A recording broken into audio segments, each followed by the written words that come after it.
A paz do Senhor, bom dia, querido telespectador, querida telespectadora.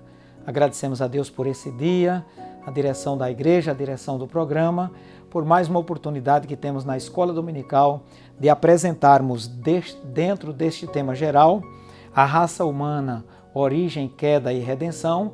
Hoje nós vamos apresentar a lição de número 12, Jesus, o homem perfeito. Antes de meditarmos nesse tema, eu quero perguntar para você, telespectador, quem é Jesus para você? Qual o Jesus que você conhece? Você conhece o Jesus da Bíblia, do Evangelho, ou o Jesus das religiões?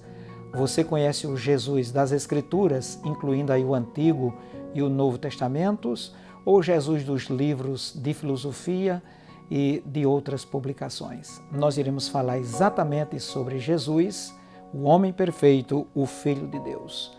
O texto áureo dessa lição, que é o texto mais importante, o texto mais relevante, está no capítulo 2 do livro de Lucas e o verso 52, que diz: E crescia Jesus em sabedoria e em estatura e em graça para com Deus e os homens. Preste atenção nesse texto. O texto mostra que o menino Jesus, submetido ao crescimento natural de todas as pessoas humanas, ele tinha um crescimento estruturado. Por exemplo, ele crescia em sabedoria, fala de adquirir conhecimento intelectual. Ele crescia em estatura, então, como criança, ele nasceu uma criança normal e atingiu a idade adulta no seu corpo físico estruturado e com crescimento harmônico.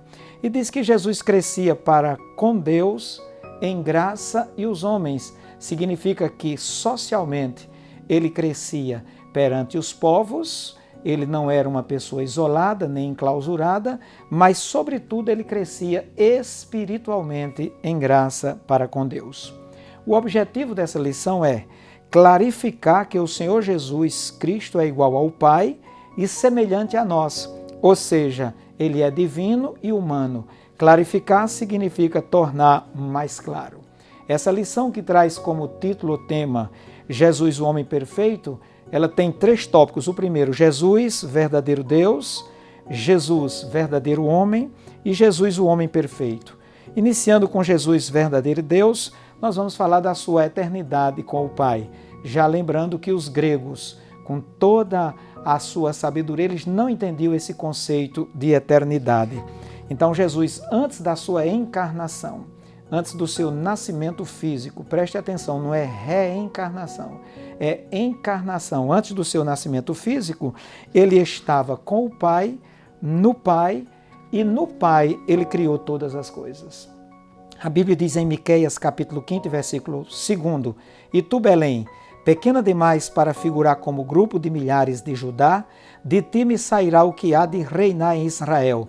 Preste atenção, e cujas origens são desde os tempos antigos, desde os dias da eternidade. Estamos falando sobre a eternidade de Jesus. João, o Evangelho, capítulo 1, versículos do 1 ao 3, nos dizem: No princípio era o Verbo, e o Verbo estava com Deus, e o Verbo era Deus. Ele estava no princípio com Deus, na mesma igualdade, estava como Deus. E todas as coisas foram feitas por intermédio dele, e sem ele nada do que foi feito se fez. Em uma outra parte, João, o Evangelho, capítulo 10, o versículo 30, Jesus diz: Eu e o Pai somos um.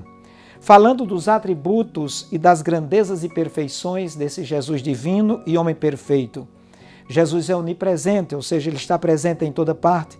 Mateus 28, 20, a parte B diz: E eis que eu estou convosco todos os dias até a consumação dos séculos. Jesus, como divino e humano, ele era onisciente, ou seja, ele possui todo o conhecimento. Mateus capítulo 9, versículo 4, quando Jesus cura um paralítico e, conhecendo a maldade, principalmente dos escribas, ele diz: Conhecendo-lhes os pensamentos, diz: Por que cogitais o mal no vosso coração? Ele conhecia e conhece tudo.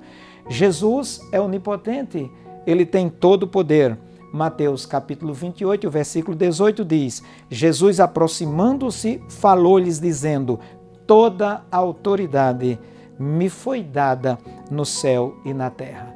Mas esse Jesus divino, esse Jesus eterno, ele esvaziou-se da sua glória, mas não da sua divindade. Paulo, escrevendo aos Filipenses, no capítulo 2, dos versículos 5 ao 7, diz: tendo em vós o mesmo sentimento que houve em Cristo Jesus, pois ele, subsistindo em forma de Deus, não julgou como usurpação, não precisou forçar essa situação, o ser igual a Deus, porque ele o é. Antes a si mesmo se esvaziou da graça, isso chama-se kenosis, assumindo a forma de servo, tornando-se em semelhança de homens e reconhecido em figura humana. Mateus, capítulo 14, o versículo 33, Jesus, após andar sobre as águas do mar e dominar a tempestade, os discípulos, quando o viram retornando para o barco, disseram, e os que estavam no barco o adoraram, dizendo, verdadeiramente és Filho de Deus. Vamos ver agora Jesus como verdadeiro homem. Ele estava no seio do Pai. No princípio, antes da criação, ele participou de todas as obras da criação, de todas as coisas, e nada do que existe veio a existir a não ser por intermédio dele. Ele é o Logos, ele é a vida, ele é o Verbo de Deus, o princípio racional da razão divina, a sabedoria de Deus, a pessoa que comunica a realidade de Deus aos homens pela sua encarnação e sacrifício na cruz. Esse Jesus que nós anunciamos, o Jesus das Escrituras, ele foi profetizado no Antigo Testamento. Começa com Gênesis capítulo 13 e o versículo 15, que nós chamamos de proto-evangelho, quando anuncia a redenção do homem, o plano de redenção para todo homem. E há no Antigo Testamento pelo menos 339 profecias que se cumpriram com exatidão quando Jesus nasceu. O Jesus profetizado no Antigo Testamento, agora nós vamos vê-lo encarnado, vindo em forma humana no Novo Testamento. Tem muitas referências, mas nós escolhemos uma. João capítulo 1 e o versículo 14 diz, e o Verbo se fez carne e habitou entre nós, cheio de graça e de verdade, e vimos a sua glória como do unigênito do Pai. Jesus nasceu na plenitude dos tempos. Deus planejou algo para ele vir. Gálatas 4, 4 e 5 diz, vindo, porém, a plenitude do tempo, Deus enviou seu Filho, nascido de mulher, nascido sobre a lei, para resgatar os que estavam sobre a lei, eu diria maldição da lei, a fim de que recebêssemos a adoção de filhos. Finalmente, no terceiro tópico, Jesus, o homem perfeito. Falando da humanidade de Jesus, Jesus nasceu em corpo real, em corpo humano, visível e percebido por todas as pessoas. No corpo humano, Jesus teve fome, teve sede, teve medo, Jesus teve cansaço, Jesus chorou, etc. Falando agora sobre a perfeição moral e espiritual daquele que nasceu homem na terra, Jesus nunca pecou. É isso que incomoda todos os que são inimigos da palavra de Deus. Ele era perfeito no falar, no agir, nas ações de bondade e benevolência, nos atos de misericórdia, na compaixão, nas qualidades morais. Hebreus capítulo 7, versículo 26 diz, com efeito, nos convinha um sumo sacerdote como este, santo, inculpável, sem mácula, separado dos pecadores e feito mais alto do que os céus. João 8,46, Jesus está tendo ali uma disputazinha com os judeus, alguns até haviam crido nele, e sendo acusado de alguma coisa, ele diz, quem dentre vós me convence de pecado? Jesus nunca pecou. E o apóstolo Pedro, que conviveu com Jesus 3 anos, diz, o qual, referindo-se a ele, não conheceu o pecado, nem dolo ou engano algum se encontrou na sua boca. Porém, para concluir, desde o primeiro século da era cristã, o gnosticismo busca negar, e até hoje ainda o faz, esse lado humano de Jesus. Mas o que era o gnosticismo? Era um movimento religioso de caráter sincrético. O que significa isso?